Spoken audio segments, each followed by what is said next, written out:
I mean, this stuff is very deep because, you know, I was raised to respect this country and this country's foundations, and you don't give up on democracy. You just don't. So I approached him and said, I'm confused. I checked the permit. We are allowed, as I understand it, to not obstruct traffic. And as you see, there's no obstruction. I mean, literally, there was like 12 feet on either side of us. You know, we were in single file.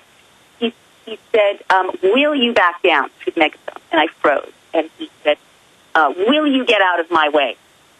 And I truly, Alex, at that moment, I could not move. And I couldn't move. It's not that I made a conscious choice. I didn't want to get arrested. You know, I had somewhere important I needed to be, and I have 2 kids. I didn't want to get arrested. That's why I checked the law, so I could obey the law, right? I was carefully checking and obeying the law, but I felt so deeply at that moment that if I backed away from him and followed his order, it was not. I knew that he was not right. That what he was saying about the law was not right, and I felt like if I did that, I would be just capitulating to. No, I understand. You would fully submit to slavery at that point. If in America, it's always those white shirted. You know, they're the commissars, they're the political police. In every video I've seen of them beating people who are innocent or attacking crowds, it's always the white shirts. They're the modern brown shirts. So you tried to explain this is. I couldn't move. I couldn't move, and I hesitated that half second, and then he made a gesture, and we were surrounded. My boyfriend and I were surrounded by these guys, and my hands were pulled behind my back, and my hands were cuffed. Cuffed, Avram, my partners were as well, and we were sort of moved bodily into the back of a police van, and there were National Lawyers Guild observers there, and so I shouted, you know, please have a lawyer meet us at the precinct, and then they bundled us into the van. We were alone in the van. And then something really scary happened, which is all the protesters marched to the first precinct, the New York precinct, to be there and to see what, you know, that we were okay. And Naomi, speak up for me. This is important. I'm sorry. The protesters marched to the correct precinct for Hudson Street, where we were, to make sure that we were okay, to witness what was happening, and for the lawyers to meet us, to make sure that, you know, we had representation. But when we were in the van, the police got a call clearly directing them to go to another precinct. And so they misinformed the protesters about where we were, which I think is very scary. So now there's secret police black bagging you. Well, that's because when I was arrested once, people actually marched and protested around the precinct. That's in the film Truth Rising.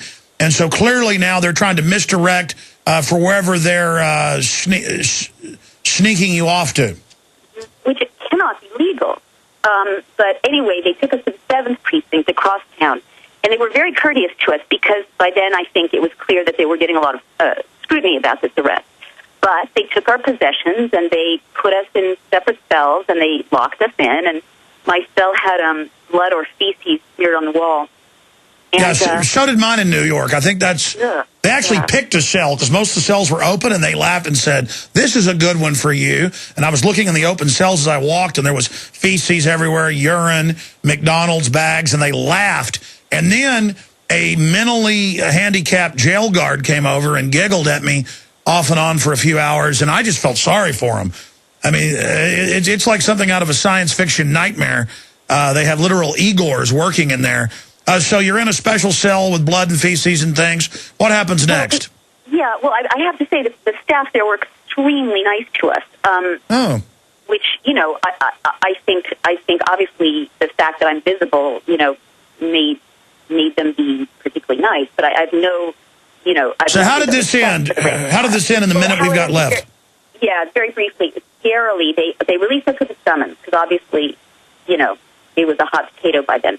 But the sergeant who released me, before he let me out of my cell, pointed to a camera facing the cell and said, if you go back to your friends, the protesters, you know, this time you're not getting arrested or you were taken to custody. Next time it will be a real arrest.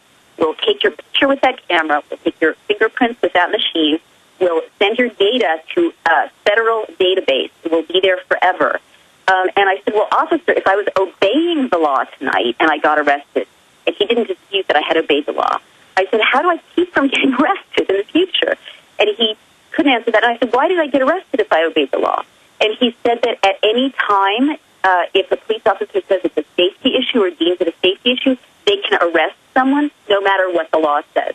And he referred me to a section of the criminal code. Yeah, no.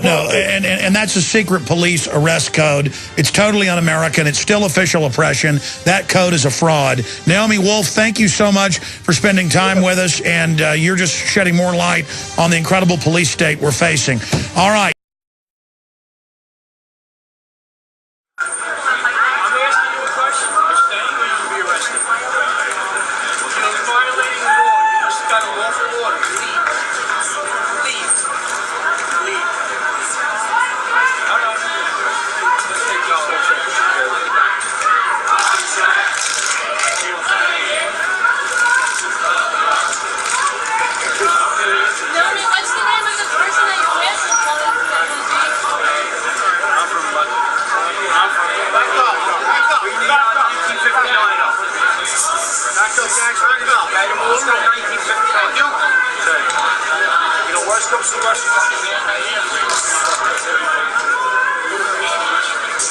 Yes, it is a waste of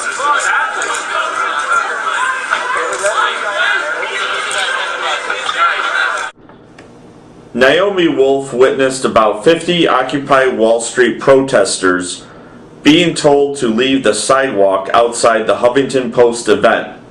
The police told Wolf that the Huffington Post had a permit to control the use of the sidewalks. Wolf refused to leave, stating that sidewalks are public spaces. As a result, she was arrested on October 18, 2011.